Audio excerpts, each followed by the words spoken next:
Hello everyone, welcome back to the channel. Today we'll be discussing the Middle East hotspots and why they've always been battlegrounds between Israel and its neighbors, and how this conflict might end. Let's sit down and reflect. First of all, based on the insightful materials from the book, The Palestine-Israel Conflict that I have just researched, and the historical records I have compiled, let's explore the causes of the wars in the Middle East. To really get why Iran and Israel are locked in this deadly high-stakes confrontation today, we've got to rewind the clock to a time that might surprise you.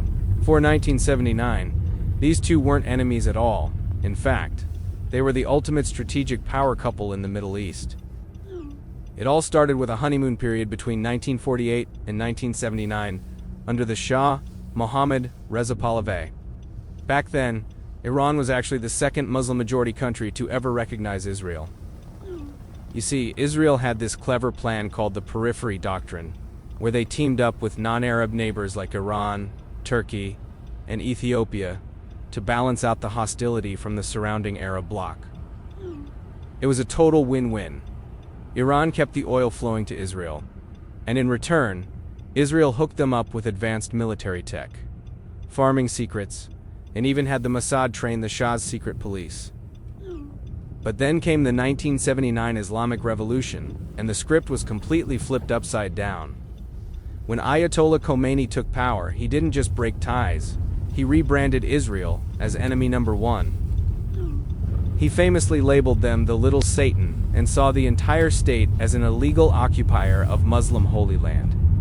But there was a political play here too, by being the loudest voice against Israel.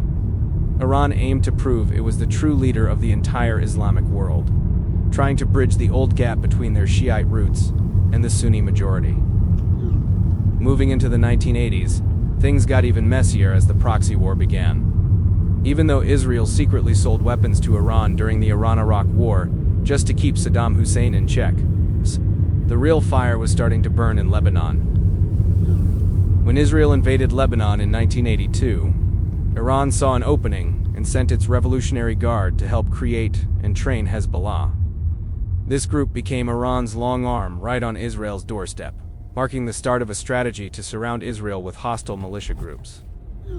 By the 1990s and 2000s, the gloves officially came off in what we now call the Shadow War. Once their common enemy, Iraq, was out of the picture, there was nothing left to hold them back from a direct face-off. The stakes hit the ceiling when Iran started cranking up its nuclear program. Israel saw this as an absolute threat to its existence, especially with Iranian leaders openly talking about wiping them off the map. This triggered a high-tech arms race, where Iran built long-range missiles capable of hitting Tel Aviv, while Israel responded with a silent campaign of assassinating nuclear scientists and launching sophisticated cyber attacks, like the famous Stuxnet virus, to sabotage Iran's machines. From best friends to mortal enemies, it's been one of the most dramatic shifts in modern history. Looking at the map, these two nations occupy the vital points of the Middle East. Israel, the outpost of Western influence. Israel is not just a country. In the eyes of strategists, it is an unsinkable aircraft carrier for the US and Europe. With a world-class intelligence system and advanced military technology, Israel acts as a gatekeeper that helps maintain a presence and protect the interests of the democratic bloc in the Gulf region. Iran, the axis of resistance. Conversely, Iran leverages its position overlooking the Strait of Hormuz, where 20% of global oil flows, to create a counterweight. Tehran has built a network of influence stretching from Iraq and Syria to Lebanon and Yemen, forming an arc aimed at pushing Western influence out of a region they consider the Islamic heartland. Beyond the borders of the Middle East, this conflict serves as a central pillar in the broader competition between global superpowers, directly dictating the flow of the world economy. On one side, the Allied bloc, led by the US and Europe, views Israel as a startup nation and a critical hub for high-tech supply chains, particularly in semiconductors, cybersecurity, and Mediterranean gas, a vital resource for Europe's energy independence from Russia. Conversely, the new axis consisting of Russia, China, and Iran has formed a pragmatic alliance to challenge this status quo. Iran has become a key military supplier for Russia, notably through drone technology, while simultaneously serving as a crucial source of crude oil for China, helping Beijing sustain its massive economy despite international sanctions. Ultimately, while the US uses Israel as a focal point to maintain a rules-based order and the dominance of the US dollar, China and Russia view Iran as the strategic lever to pivot the world toward a multipolar system where Western hegemony is no longer absolute. At its deepest level, the confrontation between Israel and Iran is a direct collision between two fundamentally different visions of how a society should function in the 21st century. Israel serves as a representative of Western civilization in the heart of the Middle East, anchoring its national identity in the principles of multi-party democracy, secular governance, and individual liberties, including robust protections for women's rights and freedom of expression. For the Western world, the startup nation is a living proof that their socio-political values can not only exist, but thrive in a volatile region. In stark contrast, Iran stands as a fortress of theocratic autocracy, where supreme power is concentrated in the hands of the clergy and religious ideology is placed above individual autonomy.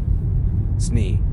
This model prioritizes regime stability and revolutionary export over liberal reforms, creating a direct counter-narrative to Western culture. By positioning itself as an alternative to Washington's influence, Iran attracts global factions that seek a development path defined by traditionalist control and resistance to Western-style democratization, making this struggle a litmus test for which social model will define the future of the region. It's easy to see why the US is involved in Iran's war, while China and Russia are quietly assisting Iran, because the outcome of the war will affect the global landscape.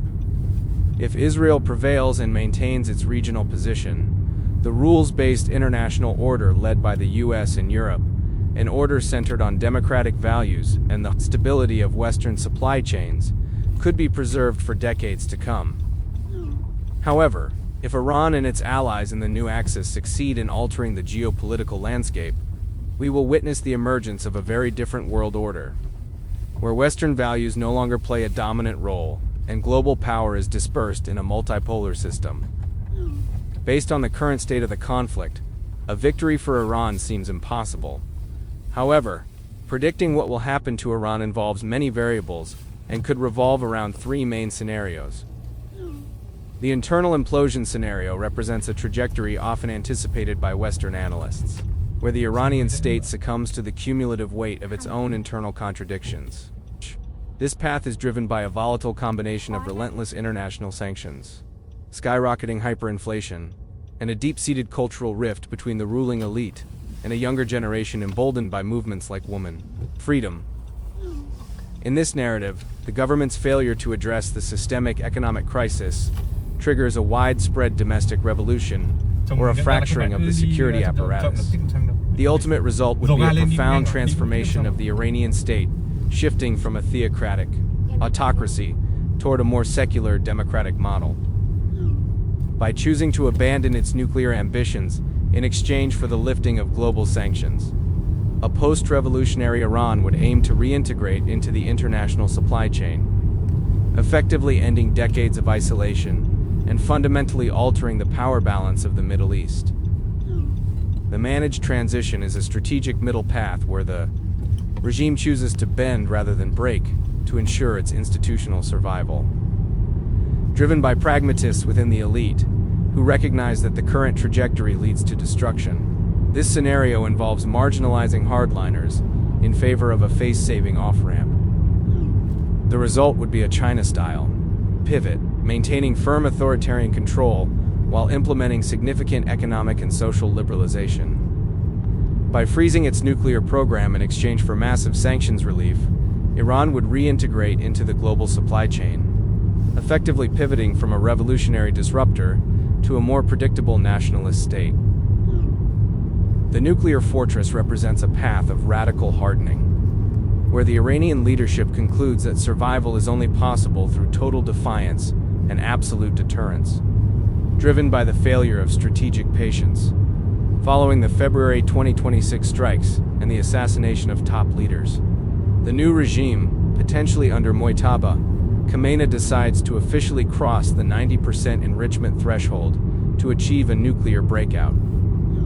The result would be Iran's transformation into a Middle Eastern North Korea, a nuclear-armed pariah state that is completely integrated into the new axis with Russia and China. By trading energy for high-tech defense to ensure its institutional survival, Iran would embrace a state of permanent isolation and a perpetual Cold War posture with its neighbors. Overall, the war is unlikely to escalate into a full-scale conflict immediately, but will instead remain in a simmering state, prolonging until the sides reach a tacit agreement at the negotiating table. This scenario bears many similarities to the Russia-Ukraine war, a war of attrition that depletes resources and is fraught with unpredictable variables, from technology to internal politics. Thank you for following this analysis.